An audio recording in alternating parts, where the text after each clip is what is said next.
So I'm cleaning out this fuel tank for an air compressor over there, and this is a trick I picked up out of Farm Show magazine.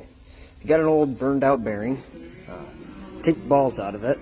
This is from a DD15 fan clutch I did a couple weeks back.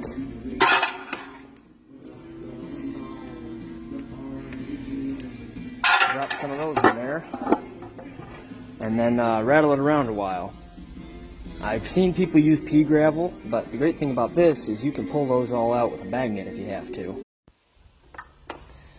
Look at all that goop and schmoo, if it will focus. It's just nasty. There's more in there, but I'll flush that out.